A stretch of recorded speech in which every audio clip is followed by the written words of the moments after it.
Hey there, and welcome to our last episode of BTV for Quarter 3. My name is Lena. And my name is Ruth.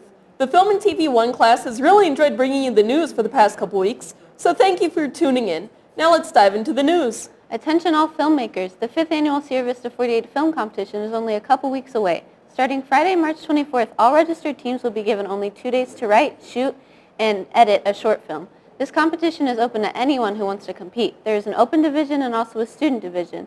Check out SV48 website to find out more, or you can also stop by room 1300 to pick up a paper registration form as well. SV48 is a fun way to hang out with your friends and make a movie, so don't miss out on the opportunity. That's operated by the Buena Film and TV organization, right?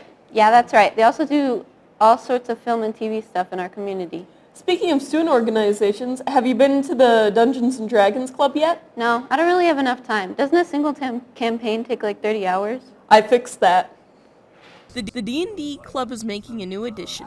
Stories can now be made and played in one session, otherwise known as one-shots. D&D stands for Dungeons & Dragons. It's a game that came out in the 70s, I believe.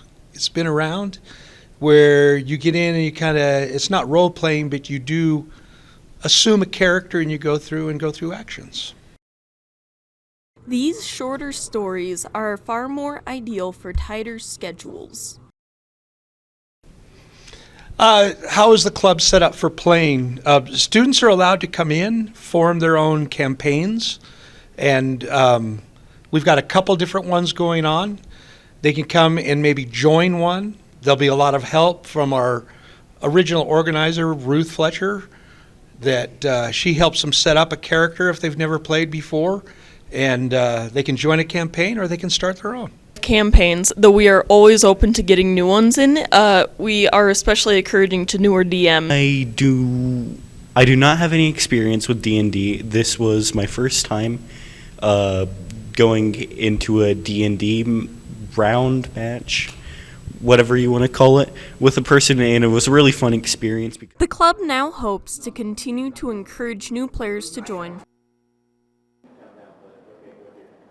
So if you have at least a little time to play games after school, be sure to check out the D&D Club. What if I only have extra time before school?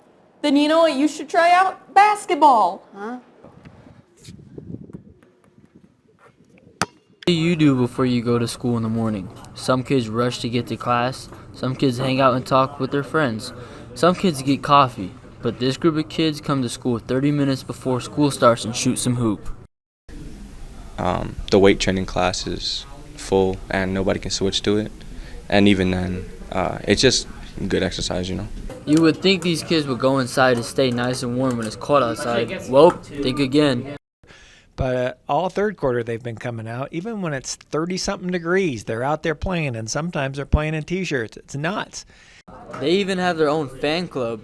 So they're my friends, and I just really like watching them play basketball. Staff are satisfied to see kids using the basketball hoop. We didn't have a basketball hoop that was convenient when I was in high school to go play like this one. And to be honest, I think it's pretty cool. Pretty cool is right, because we are fortunate enough to have places to play before school. If you are looking to do something before school, check out the morning basketball crew by the student parking lot. Did you enjoy storming the halls last semester? Many students enjoyed cheering on the band and our sports teams last semester, but they stopped. If you were one of those wondering why we stopped storming the halls this semester, our student reporters found out the truth. Last semester the band stormed the halls, but now they aren't, so we asked Mr. Gallant what happened. I am Mr. Gallant, and I teach band here at Buena High School, and I also teach music technology and intro to guitar and piano. We are not storming the halls anymore because this semester is a different band, and so we have a different amount of students, and we're more concert-oriented versus marching. Then we asked a Buena student on how they felt that the band's not storming the halls anymore. Not storming the halls? Well, I like storming the halls, but maybe not every single week on a Friday would be nice, you know, give us a little bit of a break. How do I feel about not storming the halls? I'm kind of disappointed. I mean, I wish we did it more often. It was really fun. How do I feel about the bands not storming the halls anymore? I feel it's really sad. It was definitely one of the most prominent things of looking forward to on Fridays. All my friends that were in the band, I don't get to see them perform anymore, only during games. but they only do it once. They only do it for one semester, and there's nothing I don't have any control over that. So. Even though they don't storm the halls anymore, they still do other activities. Like 2 weeks ago, they performed at the pep rally. Though band is no longer marching around the community, they are just as busy as ever with concerts going on constantly. Just this week, they participated in the all-city band concert here at the Klein Center. Be sure to check out their next concert coming up at the end of the school year.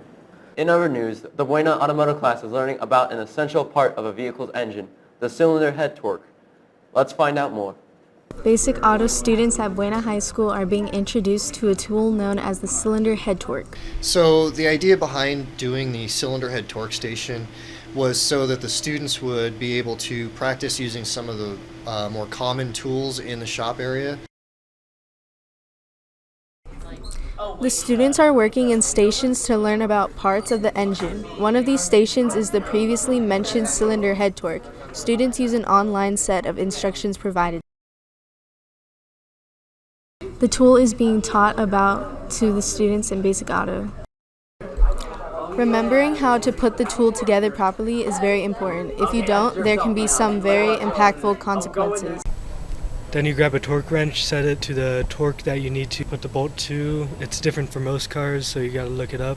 It just keeps it from going loose while you're driving. The cylinder head torque is essential for ensuring the safety of drivers in an operating engine. Whether you're a mechanic, automotive enthusiast, or simply a concerned driver, the cylinder head torque can help avoid costly repairs. That's why the Buena Auto class is learning about this crucial tool. Well, that wraps up this episode of BTV. Again, thanks for allowing us, Year 1 students, to bring you the news for the past couple weeks. I'm Lena. And I'm Ruth. I'm Mark. And I'm Isaiah. Have a great spring break, Buena.